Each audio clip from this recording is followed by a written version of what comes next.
capítulo 22, irmãos, amém? Amém. Mateus, Evangelho de Mateus, capítulo 22, verso 1 a seguir. Diz assim: De novo entrou Jesus a falar por parábolas, dizendo-lhes: O reino dos céus é semelhante a um rei que celebrou as bodas de seu filho, o casamento do seu filho. Então enviou seus servos a chamar os convidados para as bodas, mas estes não quiseram vir. Enviou ainda outros servos com esta ordem: Dizei aos convidados: Eis que já preparei o meu banquete, os meus bois e cevados já foram abatidos, e tudo está pronto, vinde para as bodas. Eles, porém, não se importaram, e se foram, um para o seu campo, outro para o seu negócio. E os outros, agarrando os servos, os maltrataram e mataram. O rei ficou irado e, enviando as suas tropas, exterminou aqueles assassinos e lhes incendiou a cidade. Então disse aos seus servos: Está pronta a festa, mas os convidados não eram dignos. Ide, pois, para as encruzilhadas dos caminhos e convidai para as bodas a quantos encontrardes. E saindo aqueles servos pelas estradas, reuniram todos os que encontraram, maus e bons.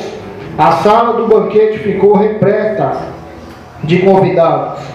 Entretanto, porém, o rei, para ver os que estavam à mesa, notou ali um homem que não trazia veste nupcial. E perguntou-lhe: Amigo, como entraste aqui sem veste nupcial?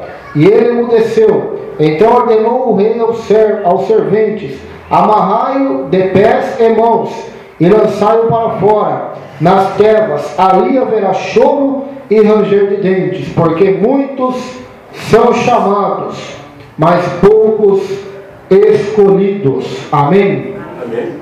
Nós vemos nesse texto bíblico, nesta parábola que Jesus contou, e Jesus costumava a pregar por parábolas, para quê? Para deixar as coisas de Deus em mistério para muita gente. Só aprenderia as parábolas aqueles que fossem discípulos, que fossem seguidores, mas os ouvintes curiosos, eles somente ouviam as parábolas e ficavam sem entender nada. Nós vemos isso lá no Evangelho de Mateus, no capítulo 13. Ele falava por parábolas. E somente os discípulos, em particular, perguntavam a Jesus qual é o significado desta parábola. Então Jesus falava para eles o significado. A palavra de Deus, irmãos, como um todo, não somente parábolas, mas todos os textos, nós podemos interpretar dessa maneira. A pessoa pode ler, pode ouvir, mas se não houver a operação do Espírito, se ela não for um discípulo ou discípula de Jesus, ela fica sem entendimento. É por isso que a gente vê pessoas dizendo: Olha, eu leio a Bíblia, mas eu não entendo nada. Você vê pessoas estudadas: Eu leio a Bíblia, mas não entendo nada. E não entende mesmo, porque o entendimento da palavra de Deus só vem para discípulos, não para curiosos, não para quem quer bênçãos de Deus e não o Deus da bênção. Então, mais uma parábola aqui que Jesus nos ensina. A história é muito simples. Jesus diz que o reino dos céus, ou seja, lá nos céus, é semelhante a um rei que celebrou as bodas de seu filho, ou seja, o casamento de seu filho. Esse rei representa Deus, nosso Pai. O filho representa Jesus Cristo. O casamento, Jesus, quando estava na terra, ele casou? Sim ou não? Não. Qual casamento é esse que Jesus está falando? É a união mística e espiritual que não aconteceu ainda, mas acontecerá quando toda a igreja, desde a igreja primitiva até a igreja de hoje, e se Jesus demorar mais 2000 anos para voltar, que eu acredito que não demorará, porque ele está voltando e está próximo, mas se ele não voltar, porque não sabemos o dia nem a hora, né? Somente o Pai sabe, toda a igreja, quando for arrebatada, vai haver esse casamento no céu, ou seja, a união de Jesus com a sua igreja. E aqui nós vemos que o rei dá uma ordem aos servos. Quem é o servo? Aos anjos? Não. Quem é os servos? É eu e você. É todos os cristãos. É todos aqueles que pregam a palavra. Todos aqueles que oram para Deus salvar almas. É todos aqueles que estão empenhados no serviço de Deus, do reino de Deus, que vão espalhar esse convite à humanidade, esse convite às pessoas. Então esses servos saíram e foram anunciar: olha, o rei está falando, vou fazer uma festa, vai haver um casamento do meu filho, e vocês estão convidados para vir festejar. É de graça, não tem que pagar nada, o convite é gratuito, vocês tão somente têm que se dispuserem a aceitar este convite e vir para a festa. Só que a Bíblia diz, meus irmãos, que eles não quiseram ir para a festa. Eles começaram a dizer: olha, para mim não dá, eu tenho um campo, eu tenho um negócio, eu acabei de casar, eu estou ocupado, eu não quero ir nessa festa. E não é assim hoje, irmãos. Quanta gente ouve o convite do Evangelho, ouve o convite de Deus e diz: olha, hoje eu não vou aceitar Jesus, sou muito jovem, quando eu estiver velhinho igual o pastor, aí eu vou ser crente. Primeiro eu vou aproveitar a vida, vou curtir bastante, depois eu vou me achegar a Deus. Então tem gente que diz assim. Outros também dizem: olha, eu sou empresário, eu tenho um monte de empresa, não dá para mim ir também, eu tenho muito compromisso, eu dou aula em faculdade, eu dou aula nas escolas, eu trabalho em comércio, então não tem tempo para mim se dedicar a Deus. Todos os dias, 24 horas por dia, a minha vida é a Terra, é o planeta Terra, é as coisas do meu interesse. Então para mim não dá, rei, para mim tirar pelo menos um tempinho do meu dia para mim essa festa. Não dá. Então um após o outro foi dando desculpas. Então a Bíblia diz que o rei mandou mais servos para convidá-los. Talvez esses outros servos que foram já eram mais honrosos e mais duros também no convite. Tanto que aquele convite perturbou tanto aquelas pessoas que eles maltrataram e mataram estes servos. Mataram. E quantos servos de Deus, irmãos, foram mortos por exatamente fazer isso? Convidar o povo para a salvação, chamar o povo ao arrependimento, pregar o Evangelho, e foram mortos. Paulo decapitado, João Batista decapitado, Pedro crucificado de ponta cabeça. Aí se você falar para os cristãos modernos hoje, eles não foram bem sucedidos, né? Porque os maiores pregadores da igreja, Paulo, um dos maiores escritores da Bíblia, Paulo, morreu decapitado, morreu quase abandonado por todos. Se você ler lá em 2 Timóteo, quase morreu pobre. Então os cristãos modernos vão dizer: olha, esse pregador ou esse cristão não foi bem sucedido, Deus não era com ele, porque se Deus fosse com ele, ele não teria morrido dessa forma, ele não teria vivido dessa maneira. Esse é o pensamento do homem, esse é o pensamento que é do homem e é errado. Por quê? Porque nós não podemos medir a espiritualidade de homens por aquilo que nós achamos, por aquilo que o mundo acha. Paulo foi bem sucedido. Por quê? Porque ele executou o plano de Deus. Noé não foi bem sucedido, só salvou ele e a família dele para o homem, mas para Deus ele foi bem sucedido, porque ele fez o que Deus mandou. Deus mandou ele fazer a arca e pregar. Se as pessoas não creram, já não era problema de Noé mais. Então o nosso trabalho aqui, irmãos, nessa parábola é pregar o Evangelho, é convidar as pessoas, é chamar o arrependimento. Agora, se elas vão aceitar ou não, já não é problema nosso, já não faz parte de nós, porque é Deus em que opera, diz a Bíblia, tanto querer como realizar. Faça a sua parte, pregue a palavra, ore e deixe o resto para Deus, porque Paulo vai dizer lá em 1 Coríntios: eu plantei, Apolo regou, mas quem dá o crescimento é Deus. Então esse rei ficou irado, porque ouviu que mataram os servos de Deus. A vingança pertence ao rei, irmãos. A vingança não pertence a nós. A vingança pertence ao rei, ao Senhor. Então o Senhor enviou suas tropas e exterminou aqueles assassinos que lhe incendiou a cidade. Aqui representa, irmãos, a condenação eterna, o fogo eterno, a exterminação eterna que haverá no dia do juízo do Senhor. O mesmo Deus que sara e cura é o mesmo Deus que mata, fere e lança para o inferno também. E se eles recusaram o amor de Deus, olha o que sobrou para eles: a ira do rei, irmãos. A ira do rei, a ira do Senhor.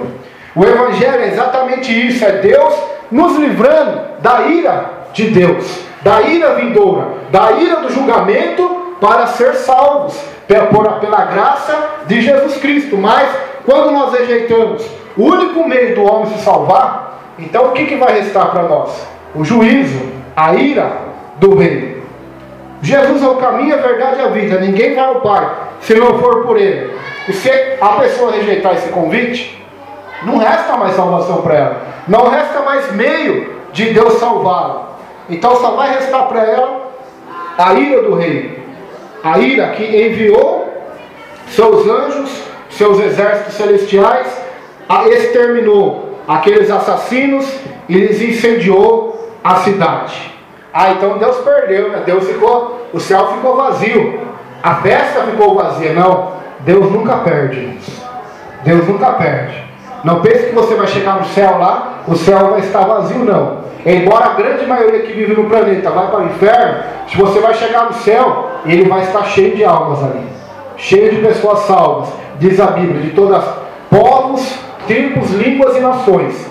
Pessoas até que você achava, aquele não vai ser salvo. E aquele que você batia no peito e dizia: olha, aquela mulher, aquele homem vai para o céu. Aquele pastor, aquele pregador, aquela irmã vai para o céu. Talvez não estará lá. E aqueles que você menos imagina é que vão encher o céu. É o que a parábola vai ensinar. Então disse aos seus servos: está pronta a festa, mas os convidados não eram dignos. Não eram dignos de participar. Por quê? Porque não confessaram Jesus na terra, rejeitaram o convite da salvação. Então não eram dignos de entrar na santa cidade, de participar das bodas. E depois para as encruzilhadas dos caminhos, e convidai para as bodas a quantos encontrardes. E quando aqueles servos saíram pela estrada, reuniram todos os que encontravam, maus e bons. A sala do banquete ficou repleta de convidados. Graças a Deus, irmãos, que o convite foi feito aos maus, porque senão nós não estaríamos aqui nessa noite. Se Deus fosse chamar só os bons, nós não estaríamos aqui nessa noite. Graças a Deus que o rei mandou os seus servos, os pregadores, os homens e mulheres de Deus, que já passaram por esse planeta, que passam agora e que irão passar ao convite da graça de Deus.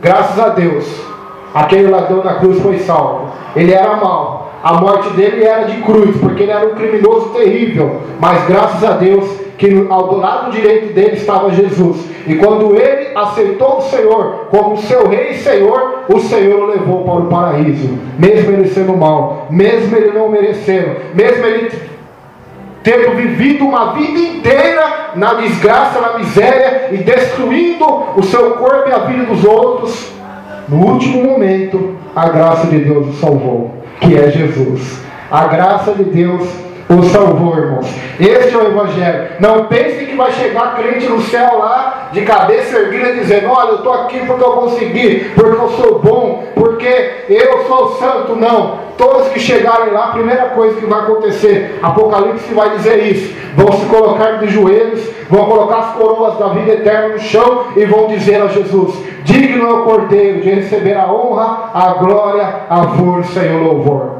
O que vai enfeitar os pés de Cristo no céu vai ser a coroa dos salvos, que todos vão se prostrar e agradecer a Ele por tão grande favor e merecido.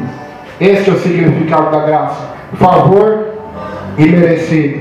E os convites foi feito: sai pelas encruzilhadas, pelas praças, Convide a todos que você vir, seja bonzinho ou seja mal, seja uma pessoa moralmente boa ou seja uma prostituta, seja aqueles que você acha que é imundo ou não é imundo. Convide, pregue, porque a minha casa vai estar cheia nos céus. A minha casa vai estar cheia. Nos céus, irmãos, o número de salvos, a Bíblia diz que são como a areia do mar, as estrelas do céu. Não dá para se contar. Isto é a graça de Deus, irmãos. E a sala do banquete ficou repleta de convidados. Ficou repleta, ou seja, a sala se encheu de convidados para este grande banquete com a veste da salvação. Por que eu falo a veste da salvação? Porque entrou incluso nessa festa, que não tinha as vestes da salvação, não tinha o corpo, a vestimenta do corpo espiritual lavada pelo sangue do Cordeiro. Então o rei perguntou: amigo, o que você está fazendo aqui? Você não é daqui. Então a Bíblia diz que o rei mandou amarrar as mãos e os pés daquele cidadão e o lançou para fora nas trevas. Ali haverá choro e ranger de dentes. Não pense que os anjos amarraram com carinho, não. Amarraram e lançaram no lago de fogo e no lago de enxofre.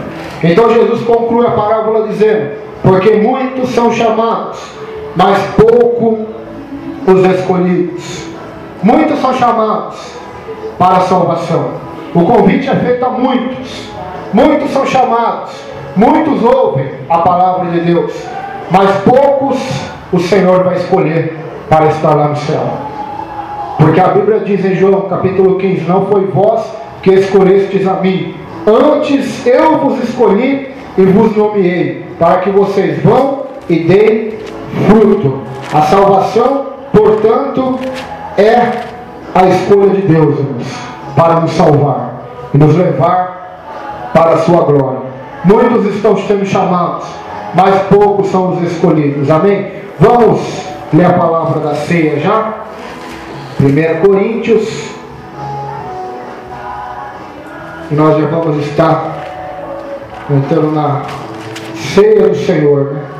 Essa ceia aqui, irmãos, é memória de Jesus, e eu creio que é somente um ensaio, né, daquilo que vai acontecer no céu, da verdadeira ceia, aonde estará todo o povo de Deus reunido para cear junto com Cristo, para festejar e se alegrar junto com o Senhor, com a alegria da salvação. Então, a ceia terrena é em memória de Jesus, é somente um vislumbre daquilo que vai acontecer na glória e no céu. Por isso que Jesus ele foi claro quando ele disse: aquele que não comer do meu corpo e não beber do meu sangue aqui na terra, esse nos céus não terá parte comigo. Porque no céu será então realizado essa grande maravilha. Amém?